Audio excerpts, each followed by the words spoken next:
Hello dear students, welcome in ASA starter. Dear student, जैसे कि आप जानते हैं कि अब आपका ना मैथ्स का एग्जाम है, तो मैं यहाँ पर आपको ना मैथ्स के कुछ इंपॉर्टेंट क्वेश्चन करवा रहा हूँ। एक तरह से रिवीजन आपको हो जाएगी थोड़ी बहुत। बाकी मैंने बहुत सारी वीडियोस बना रखी है और देखिए मैंने ना क्लास 9 का स्पेशल एक चैनल बना रखा है। अब मुझे इस बात की इतनी हैरानी हुई, इसमें जो है बच्चों को पता ही नहीं चला कि इस चैनल पर वीडियोस अपलोड की गई हैं। तो इसलिए मैं पुराने चैनल पर ही अब आपको वीडियो दे रहा हूँ, ताकि जिन बच्चों को नहीं पता वो इस चैनल पर जाके बहुत सारी वीडियोस देख सकते हैं। ठीक है, तो अब फिलहाल इस चैनल पर आप वीडियो देखिए और बेनिफिट उठाइए। ठीक है, देखिए अब मैं आपको यहाँ पे रिवीजन करवा रहा हूँ, ये आपकी काफ़ी हेल्प करेगी वीडियो, मेरा ऐसा पूरा मानना है। ठीक है, तो आप बताइए अगर एग्जाम में क्वेश्चन ही आ जाता है ये 60 डिग्री का है, ये 70 डिग्री का, तो ये कितने का होगा। देखिए एक ट्रायंगल के एंगल का टोटल 180 डिग्री होता है, तो 6 7 13 130 हो गया, तो ये कितने का आ गया, 50 डिग्री का आ गया।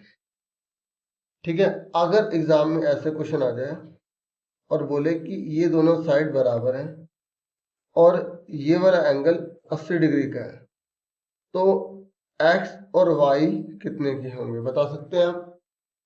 देखिए अगर ये साइड बराबर है, ये साइड बराबर है, तो ये कहाँ खुल रही है, यहाँ खुल रही है, तो इनके एंगल भी बराबर होंगे। अगर ये 80 का है तो ये भी 80 का होगा, और एक ट्रायंगल का टोटल 180 होता है, तो 80 80 160 हो गए, और 180 में से 160 घटा देंगे तो 20, तो ये 20 डिग्री का आ जाएगा।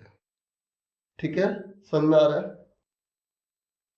मैं रेंडमली करवा रहा हूँ, जो जो आपके मिड टर्म में फर्स्ट टर्म के चैप्टर है ना, उसी में से आपको करवा रहा हूँ। जैसे अगर ये x है, ये 3x है, तो x की वैल्यू आपको निकालनी है, तो क्या होगी। देखो एक लाइन का जो टोटल होता है उसको हम लीनियर पेयर कहते हैं, हिंदी में हम रेखीय युग्म कहते हैं। ठीक है, जैसे आपको आता है ना तो वीडियो को स्पीड से देखकर आगे करते चले जाना, टाइम वेस्ट मत करना, और जिसको सीखना वो सीखता जाए। तो इन दोनों का टोटल 180 होता है, तो 3 और 1 कितने हो गए, 4x हो गए। मैं ये नहीं कह रहा कि ये क्वेश्चन आएंगे, लेकिन आप इससे प्रैक्टिस कर सकते हैं। तो मल्टीप्लाई वाला 4 जाके डिवाइड हो जाएगा, तो 4 चौक 16, 2 इसे दे देंगे, 4 पंजे 20, तो x हमारा 45 डिग्री आ जाएगा। ठीक है, क्लियर हो गया।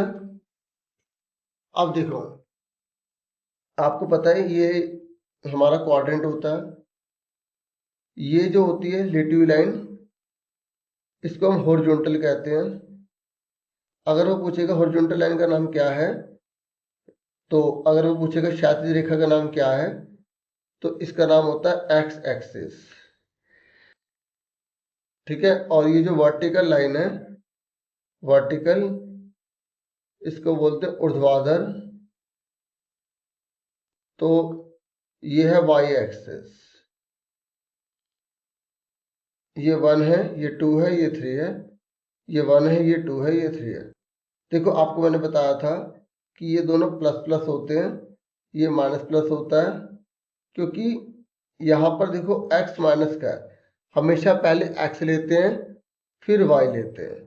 ये माइनस का देखो ये हमेशा 0 होता है, यहीं से गिनती स्टार्ट होती है, 0 से 1 2 3 4, फिर 0 से 1 2 3 4।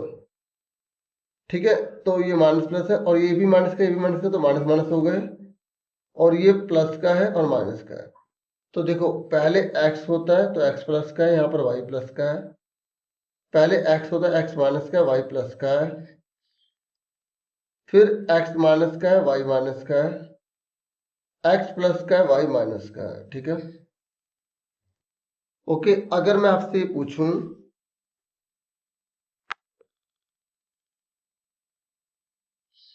अगर मैं आपसे पूछूं कि 0,0 को क्या बोलते हैं, तो आप बोलोगे सर इसे ओरिजिन बोलते हैं, मूल बिंदु बोलते हैं। ठीक है, अगर आपसे बोले x,0 है तो इसका क्या मीनिंग है। अगर दोनों में से कोई 0 होता है, तो जो नाम दिया है, जो वैल्यू दी है, जैसे x,0 की जगह 4,0 लिखा आ गया, 8,0 लिखा आ गया, -3,0 लिखा आ गया। तो ये वैल्यू किसकी है? ये पहले वाली वैल्यू x की होती है, तो इन सब का नाम x एक्सिस कहलाएगा।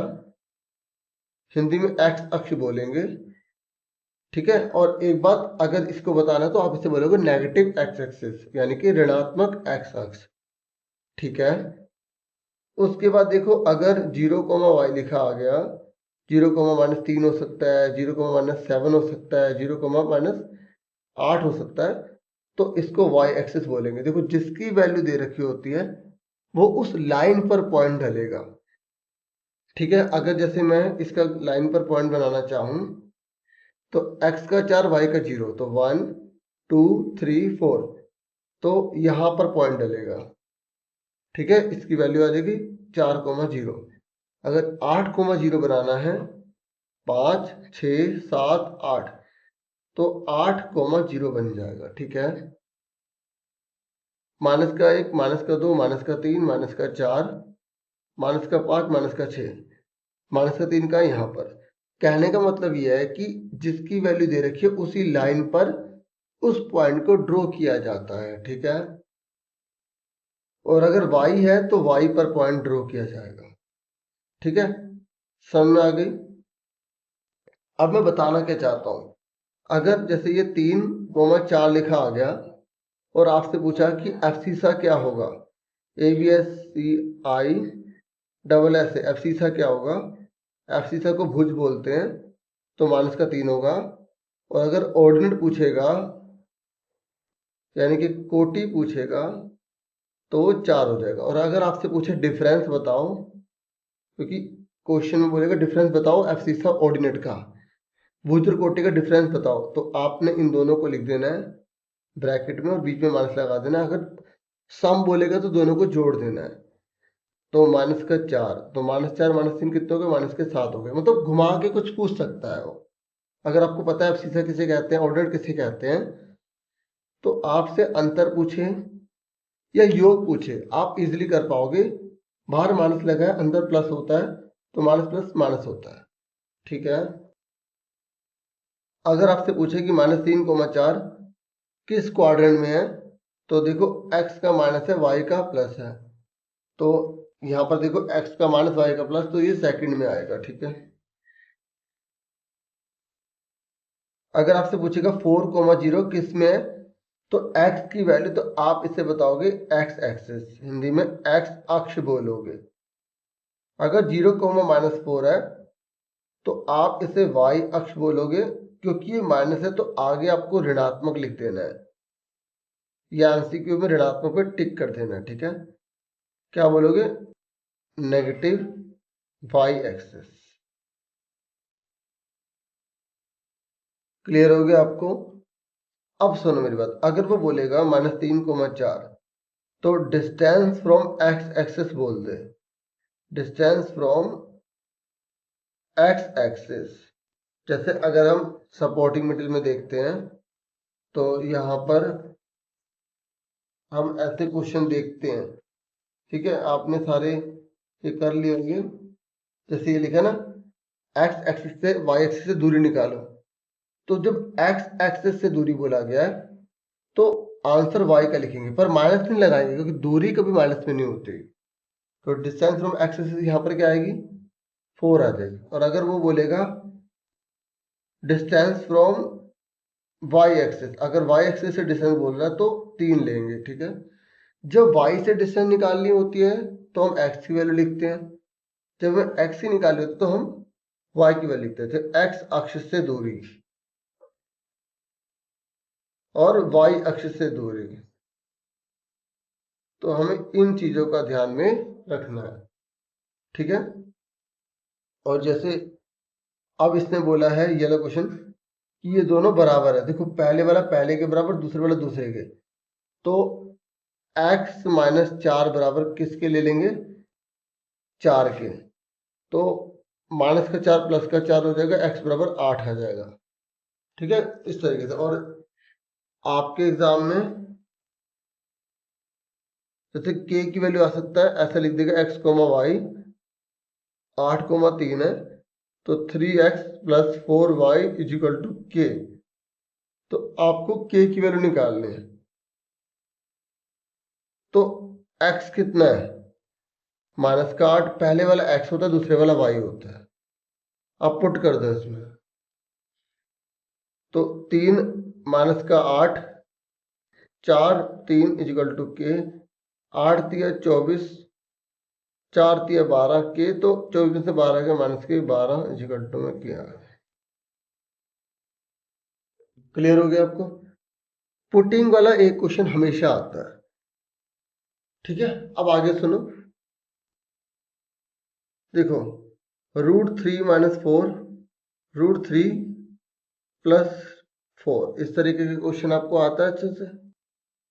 तो इसमें हर का परिमेयकरण करते हैं। हर का परिमेयकरण करने पर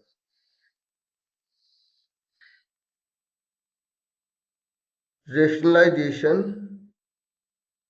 ऑफ डिनोमिनेटर,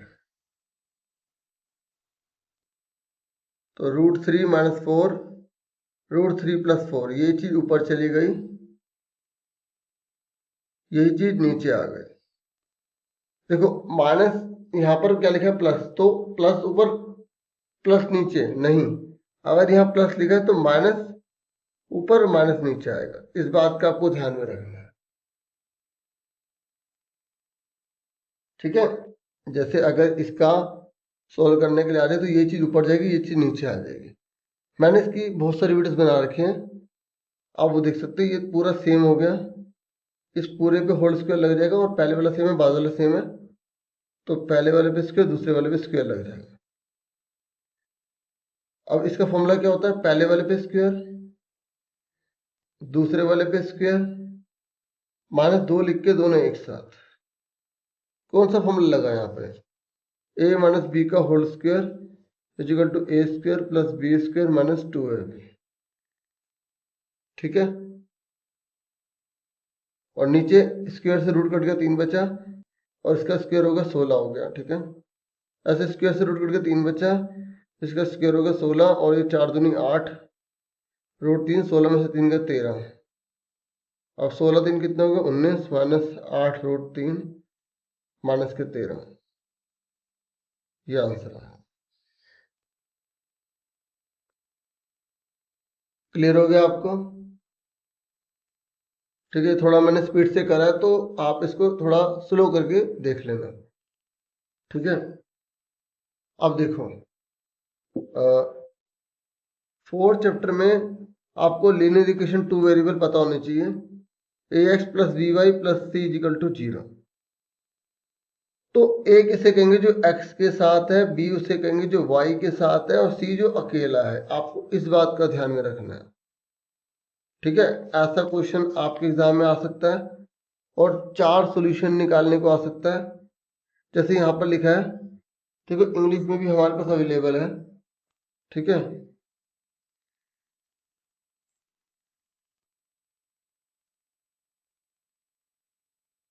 और आंसर पीछे दे रखे हो तो आप इससे प्रैक्टिस भी कर सकते हैं, ठीक है। अब जैसे यहाँ पर इसने बोला है, निम्नलिखित में से कौन सा रेखीय समीकरण नहीं है।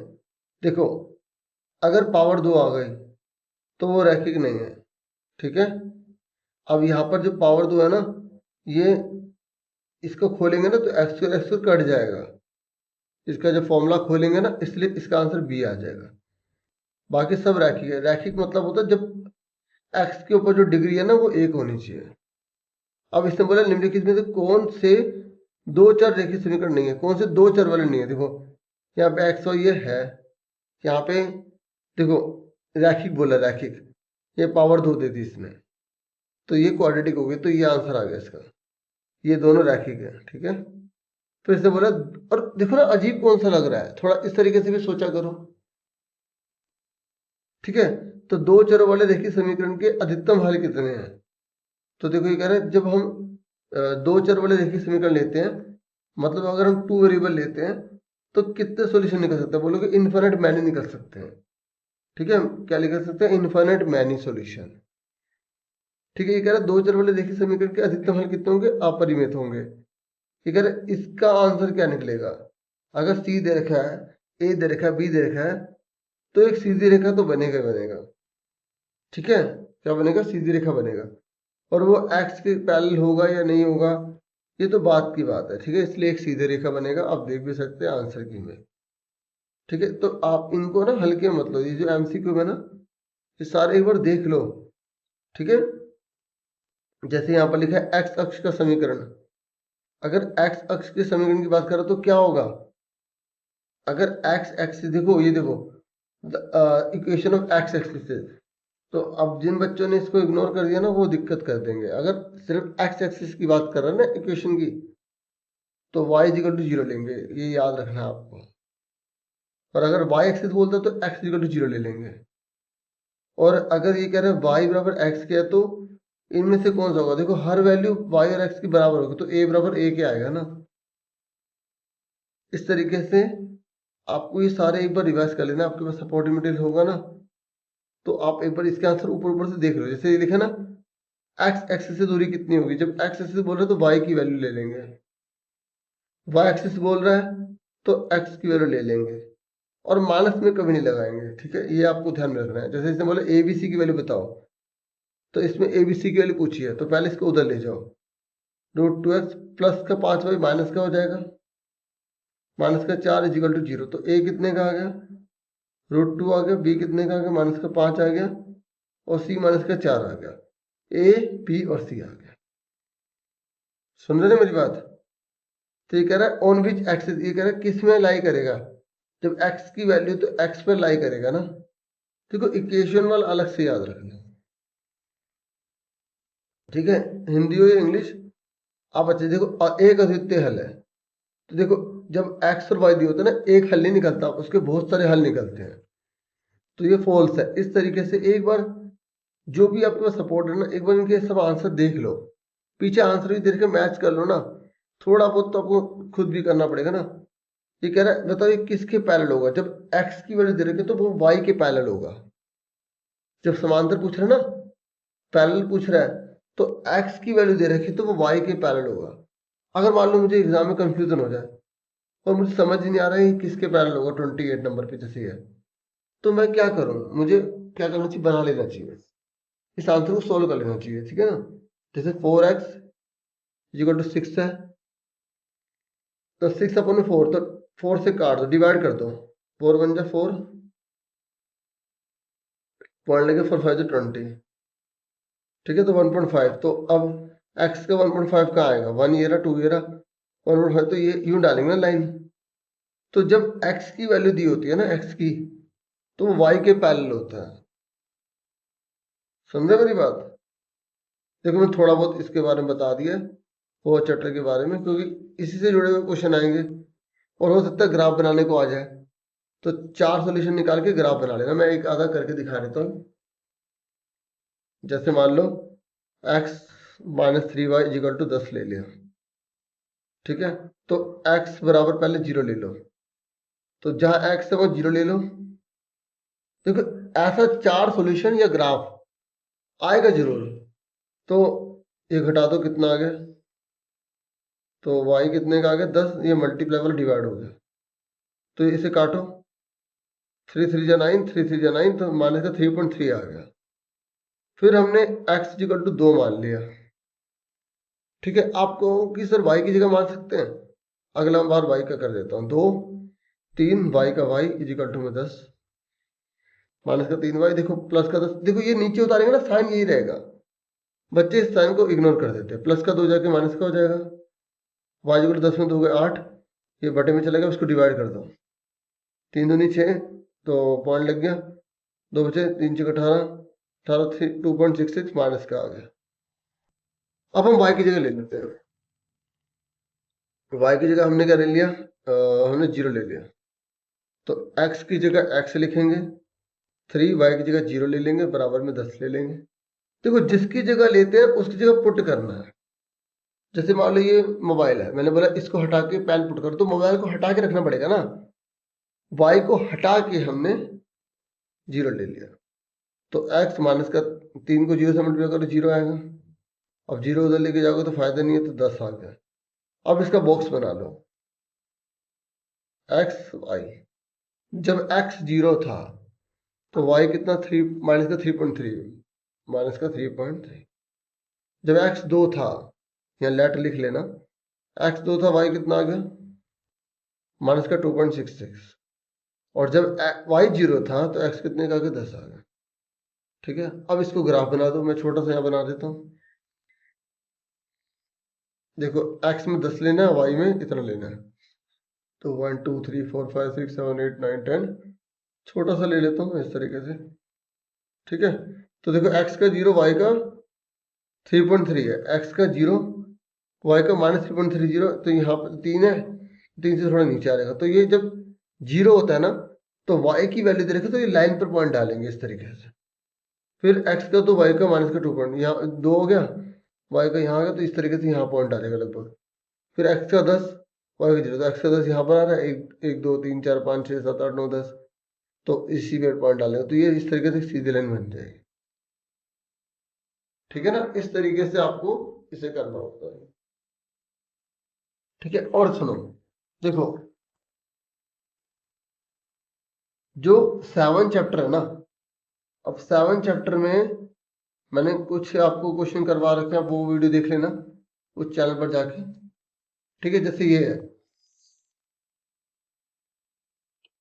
अब मैं पार्ट एक ही दे पाया था, प्रोवाइड कर पाया था, इसकी मैंने सपोर्टिंग मटेरियल की वीडियो बनाई थी।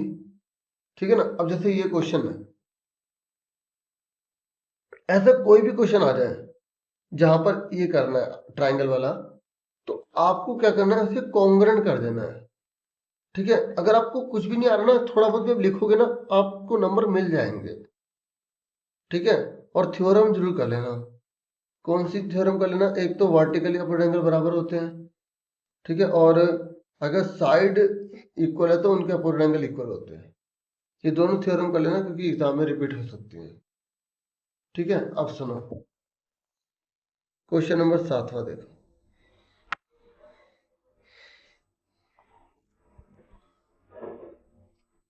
यहां पर इसने बोला है कि सी जो है मिड पॉइंट है ए बी का, और ये दे रखा है, तो ऐसा कोई भी क्वेश्चन आ जाए ना, चाहे आप हिंदी में ले लो।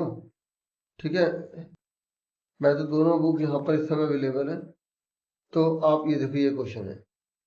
तो आपको करना कैसे होता है, इसमें ना फ्री के मार्क्स आपको आराम से मिल सकते हैं, फ्री तो ऐसा कुछ नहीं होता। तो सबसे पहले आपको गिवन लिखना है, पहले मैं इंग्लिश में लिख रहा हूँ, गिवन लिखना है। गिवन यहाँ से पूरा उतार देना है, यहाँ से पूरा उतार दो, यहाँ से लेकर पूरा यहाँ तक उतार दो जो हमें गिवन दे रखा है। अगर आप थोड़ा सा कम लिखना चाहते हैं, अब तो जैसे मैं करा रहा हूँ तो मैं कम थोड़ा सा बताऊंगा। तो इससे बोले सी मिड पॉइंट है, तो यानी कि ए सी बराबर हमें क्या दे रखा है, बी सी दे रखा है। ठीक है, और ये लिखा है डी सी ए बराबर है ई सी बी के, डी सी ए बराबर है ई सी बी के, और हमें दे रखा है डी बी ए बराबर है ई ए सी के। ठीक है, देखो यहां पर ना ये जो है ना, ये हिस्सा, ये दोनों बराबर है, लेकिन ये हिस्सा पूरे ट्रायंगल का नहीं है, इस पूरे ट्रायंगल का नहीं है। तो ये चीज हमें इसमें भी जोड़नी पड़ेगी, इसमें भी जोड़नी पड़ेगी। हमें ना जो भी ट्रायंगल लेते हैं उसका पूरा हिस्सा चाहिए होता है, अगर हमें कॉन्ग्रुएंट करना है तो। मैं अब ये बताओ, मैं ये क्यों बोल रहा हूँ कि हमें इसका पूरा चाहिए, आधा दे रखा है यहाँ पे, क्योंकि हमें लाना क्या है, हमें लाना है बी डी बराबर ए। तो हमें लाना है बी डी बराबर ए, और वो इस ट्रायंगल में और वो इस ट्रायंगल में है। हमें लाना है डी सी बराबर ई सी, हमें लाना है डी सी बराबर ई सी। ठीक है, चलो ये तो आ जाएंगे बराबर, लेकिन पहले और देखो, ये तब आएंगे जब ये इस ट्रायंगल के हिस्से को लेंगे, तो हमें ट्रायंगल ये लेना है, एक ये लेना है और एक ये लेना है। तो इसलिए ये आधा तो बराबर दे रखा है, इसमें ये चीज जोड़नी पड़ेगी। देखो अभी मैं आपको बताता हूँ, कंफ्यूज नहीं करता। सबसे पहले गिवन लिखा, अब मैं तो पूरा डिटेल में बताऊंगा ना, जैसे अगर आपको नहीं पता तो आप थोड़ा बहुत जैसे लिख दोगे ना, तो आपको मार्क्स मिल जाएंगे। जैसे दिया है लिखा क्वेश्चन में से, पूरा उतार देना यहाँ से, यहाँ तक उतार दिया। फिर उसके बाद सिद्ध करना है, मतलब हमें प्रूव करना है, सिद्ध करना है। क्या प्रूव करना है हमें, हमें ये क्या क्या प्रूव करना है, मतलब हमें क्या आंसर निकालना है, डी सी बराबर ई सी, और डी बी बराबर ए, बी डी बराबर ए, ये हमें निकालना, ठीक है। तो अब आ जाओ प्रूफ में, फिर हम तीसरे नंबर पे लिखेंगे प्रूफ, ठीक है, PROOF, फिर उपपत्ति। तो आपको मैंने क्या बताया कि हमें जो ट्रायंगल, देखो इस वाले में ना कॉन्ग्रुएंट करना है, लेकिन हमें बताने देगा कौन से ट्रायंगल लेने हैं। तो आपको पहले इस हिस्से को पूरा बंद करना पड़ेगा। ACD कौन सा है, ये रहा ACD, और ये पहले इस हिस्से को उतारो। देखो DCA बराबर है ECB के, ये हिस्सा दे रखा है, पर ये पूरा पूरा नहीं है, तो क्या चीज में जोड़नी पड़ेगी, DCE जोड़ना पड़ेगा, ठीक है। दो क्वेश्चन ऐसे इसमें जोड़ने वाला क्वेश्चन है, ठीक है। DCE adding both side.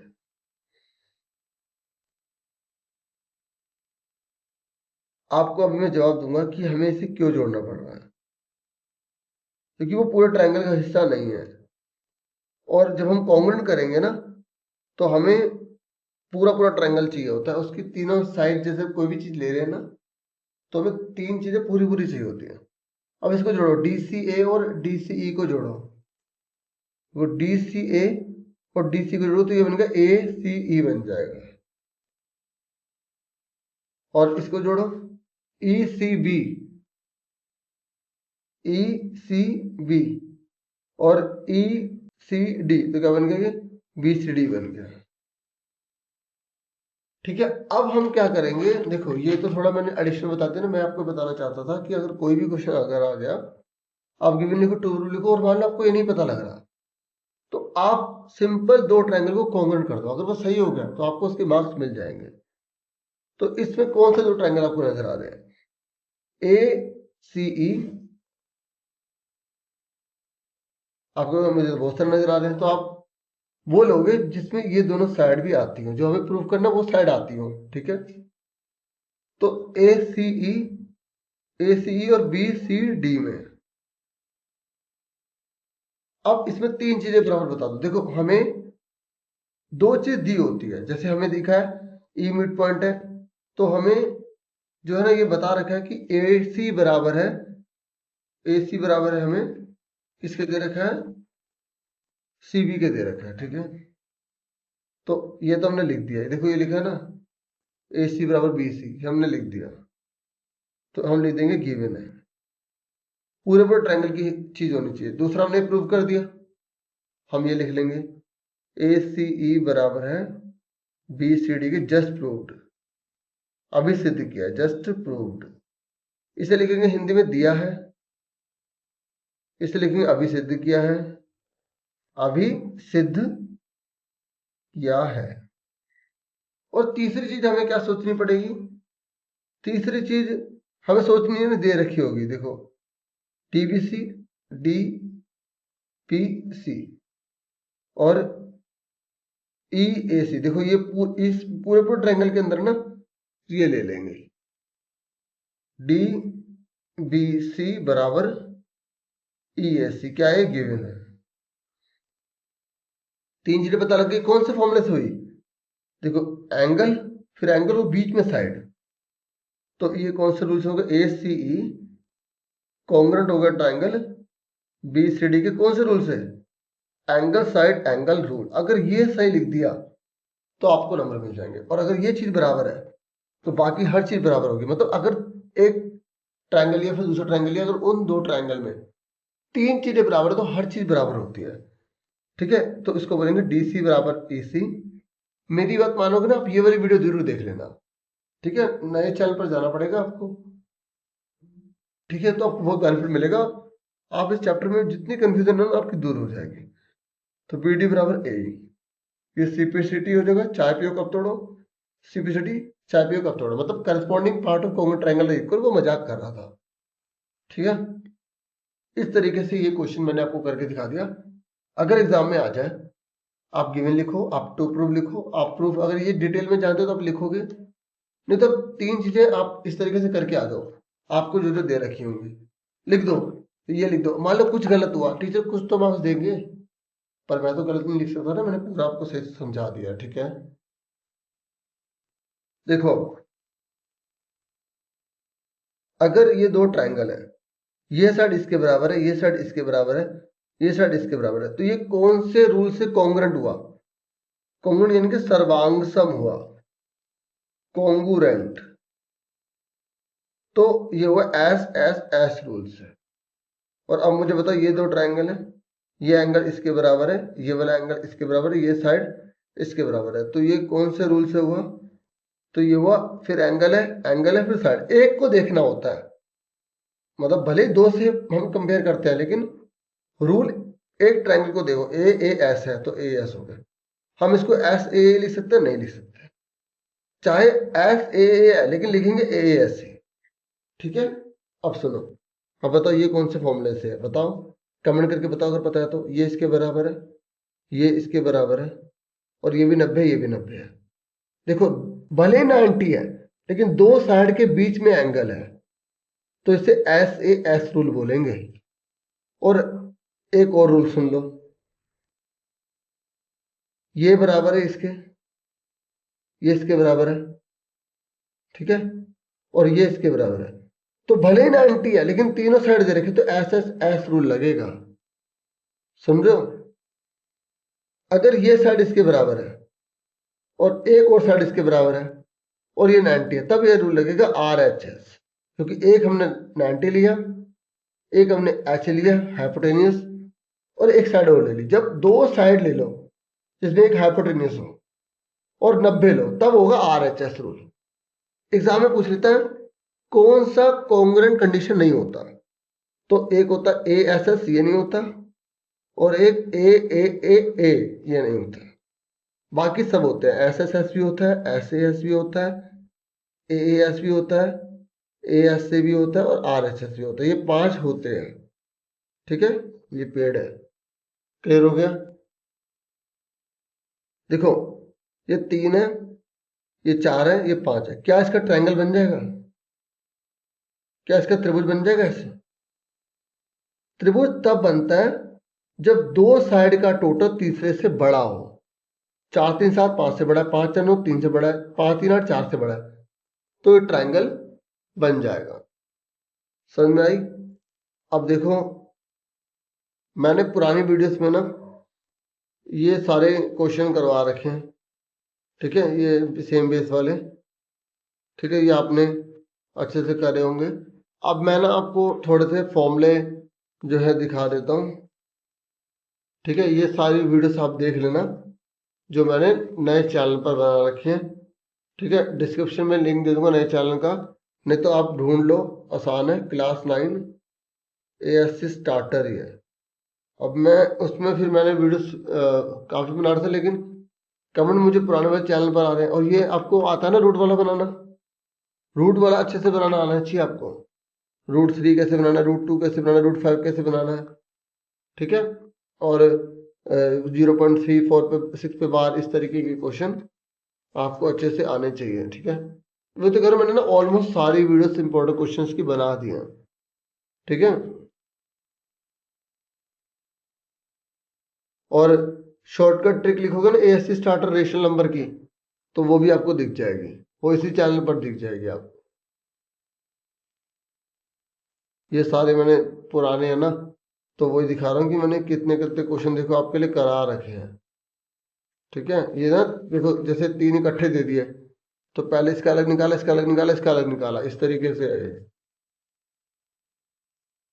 जो। ये तो चलो आगे का है, अलग क्लास का आ गया, ठीक है। ये देखो रूट का मतलब क्या होता है, इसका मतलब क्या होता है, थोड़ा सा आपको भी कोऑपरेट करना पड़ेगा ना, ठीक है। ये मैंने अच्छे से आपको चैप्टर 3 समझाया था।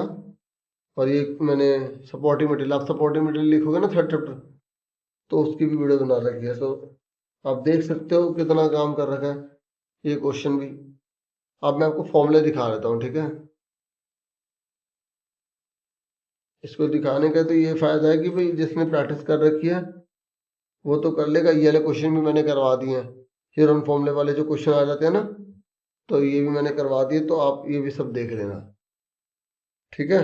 ट्रायंगल बनेगा या नहीं बनेगा, सुन रहे मेरी बात? आप सुनो फॉर्मूले। देखो अगर बेस सेम है तो पावर जुड़ जाएगी, क्योंकि देखो कुछ क्वेश्चन तो बहुत ईजी आएंगे, जैसे 4 के ऊपर 3 लिखा आ गया, मल्टीप्लाई 4 के ऊपर 5 लिखा गया तो क्या आंसर आएगा, पावर जुड़ जाएगी तो 8 आ गया। ठीक है, क्योंकि 4 है तो दोबारा एलसीएम ले लो इसका, 2 2 जा 4, 2 1 जा 2, तो 2 के ऊपर 2, फिर ऊपर 8 लगा हुआ है तो कितना आ गया, 2 के ऊपर 16 आ गया, है ना। इस तरीके से मतलब ये आपको सारे फॉर्मूले, अगर इवन नंबर है तो 1 बन जाएगा, ऑड है तो -1 होगा, पावर की और मल्टीप्लाई हो जाएगी।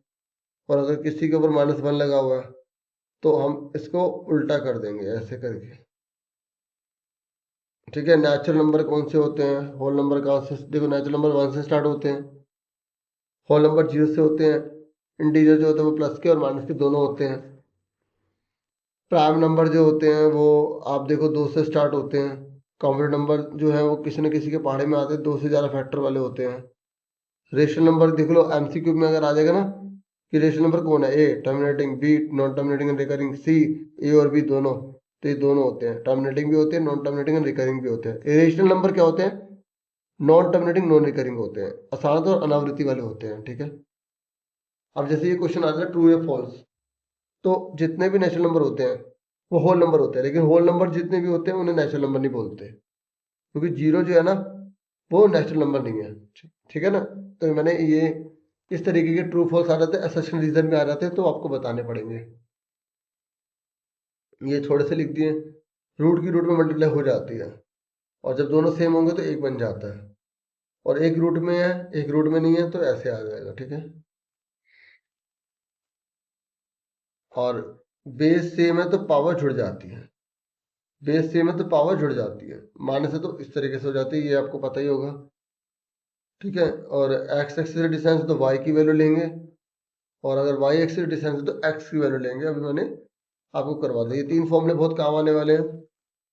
ठीक है, और ये कौन कौन से फॉर्मूले होते हैं मैंने आपको बता दिया अभी।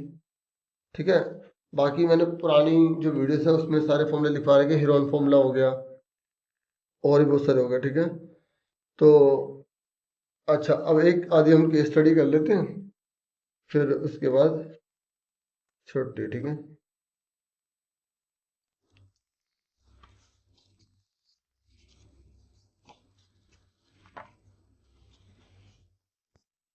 देखो मैं आपको 2 3 चीजें से समझा देता हूँ। जैसे ये क्वेश्चन है, ठीक है, तो इसने बोला है कि अगर टेम्परेचर इतना होगा फ़ारेनहाइट में तो सी में कितना होगा। तो ये ना मुश्किल नहीं होता डियर, आपको ना देखो, बच्चे ना एक तो थोड़ा सा घबरा जरूर जाते हैं, तो मैं आपको बता दूं, जैसे ये क्वेश्चन है, ये अगर आ भी गया मान लो, तो ये पुटिंग वाले क्वेश्चन है। देखो पुटिंग वाला क्वेश्चन ना एक दो तो आने ही आने हैं।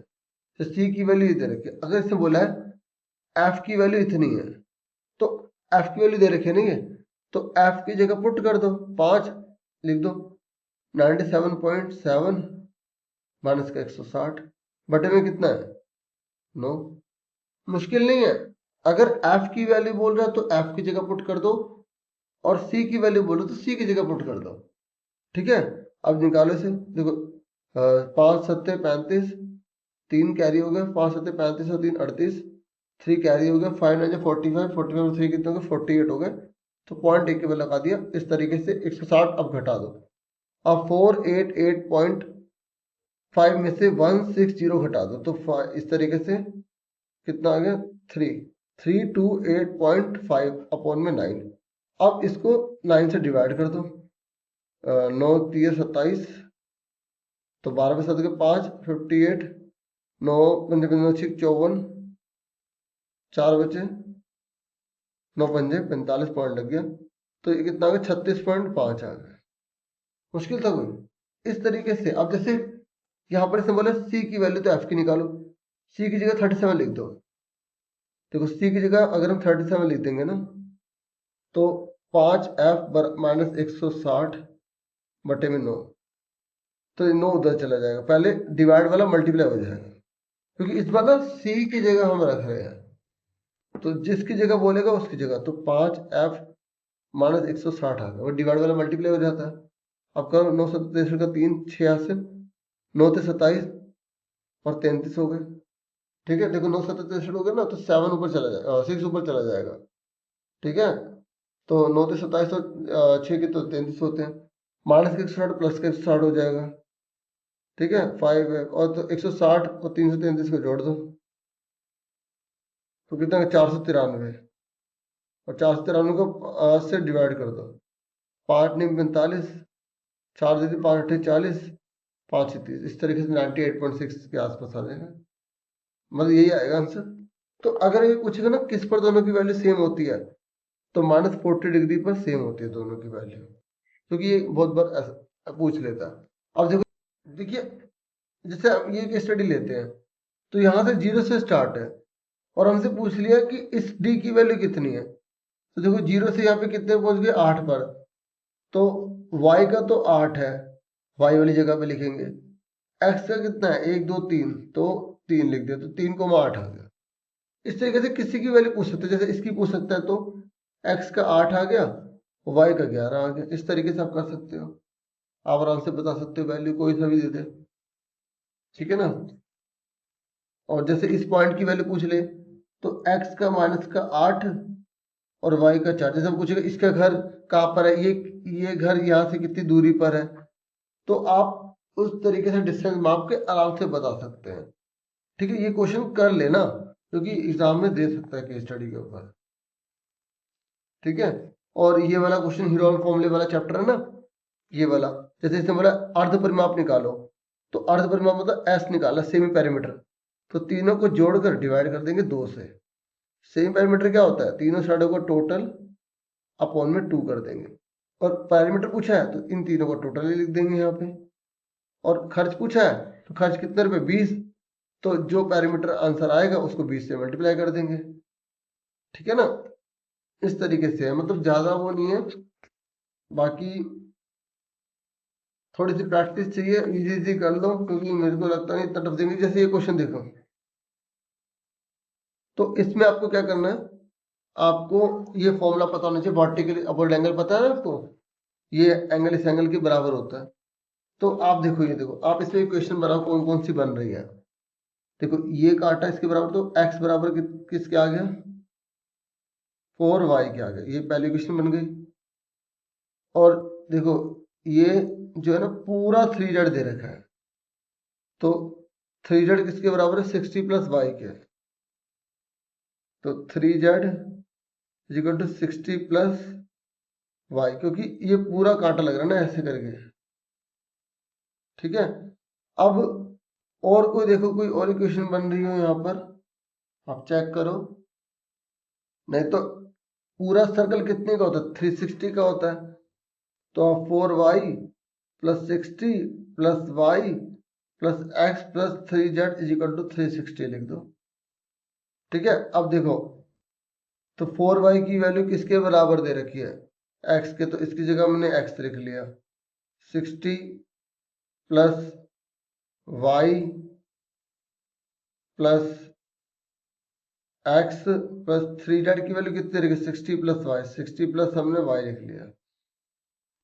तो हम यहाँ पर भी जो x है ना, इन दोनों की जगह भी 4y लिख लेते हैं, क्योंकि हम एक वेरिएबल निकाल लेंगे इससे। तो x की जगह भी 4y लिख दिया, क्योंकि हमें एक वेरिएबल चाहिए, y की जगह y लिख दिया, इस x की जगह भी हमने 4y लिख दिया, और इस 3z की जगह ये लिख दिया हमने, ठीक है। आपको भी सर आपने पहले चेंज करा फिर आपने वही रख दिया, तो अब कंसेप्ट हमें पता होना चाहिए ना, रट्टा थोड़ी मारेंगे हम। अब देखो इधर 4y 1y 5y 5y और 4y कितने हो गए 9, 9 और 1 10 हो गए, तो 10y y वाले एक साथ जोड़ लेते हैं ना, 60 60 120 इक्वल टू 360, तो 10y = 360 - 120, तो 3 में से 1 गया 2, और 6 में से 2 गया 4, 240, तो y कितने का आ गया 24 का आ गया। अब y 24 का आ गया, तो इसमें पुट कर दो, x निकल जाएगा, इसमें पुट कर दो z निकल जाएगा। पुट कर लो, x कितने का आ गया 4 × 24, 4 से 16, 4 दूनी 8 और 1 9। अगर आपको फॉर्मूले याद होंगे ना डियर, तो आप इजीली कर लोगे। जैसे y की जगह हमने 24 रख लिया, तो 60 और 24 कितना हो गया 84, तो 84 को हमने 3 से डिवाइड कर दिया, तो 3 × 6, 3 × 24, तो z कितना का आ गया 28। हमने सारी चीजें निकाल दी, अब जो पूछेगा हम आंसर सारे बता देंगे कि भाई कितने डिग्री का एंगल है, x निकालो y निकालो, इसका टोटल करो तो इसमें पुट कर देंगे, आंसर आ जाएगा। ठीक है ना। तो देखो मैंने आपको काफ़ी बताने की कोशिश की है, और अच्छे से मन लगा के करोगे तो आप अच्छा स्कोर कर लोगे। ठीक है, एक ये वाला क्वेश्चन जो 38 है इसका आंसर बना है, ये भी एक बार क्वेश्चन देख लेना। ठीक है, 39 भी देख लेना, और ये 35 मैंने बना रखी। पुरानी पुरानी वीडियो थोड़ी सर्च करनी पड़ेगी ना, आप इम्पोर्टेंट क्वेश्चन लिख के देख के ढूंढ सकते हैं। एएससी स्टार्टर चैनल का नाम लिख देना, जब मैथ वीडियोस एएससी स्टार्टर लिख दो, क्लास 9th। ठीक है, अभी और काम करना बाकी है, इसलिए मैंने चैनल अलग से बना देता, उसमें आप सारी वीडियोस जाके देख सकते हैं। ठीक है, क्लास 9 के नाम से है। ठीक है, मैं आपको यहाँ यूट्यूब में भी दिखा देता हूँ, एक मिनट रुक जाओगे तो। देखिए ये है चैनल, इसके अंदर जब आप विजिट करोगे ना तो आपको प्लेलिस्ट दिख जाएगी, ये कितनी सारी वीडियोस बना रखी, पुरानी देख सकते हैं आप, ज़्यादा पुरानी भी नहीं है, इतना चैनल नहीं है, देखो बहुत सारी वीडियोस बना रखी है। और देखो मैथ्स की अपलोड किया है, अभी बहुत कम बच्चों ने देखा, तो फिर और कमेंट बच्चे जो है इस चैनल पर कर रहे हैं, तो मैंने इससे वीडियो दे दी, और इन बच्चे जो भी ये देख रहे हैं, तो आपको जो वीडियो है ना वो मैं पोस्ट पर लगा दूंगा। ठीक है, thank you for watching and listening carefully, take care students.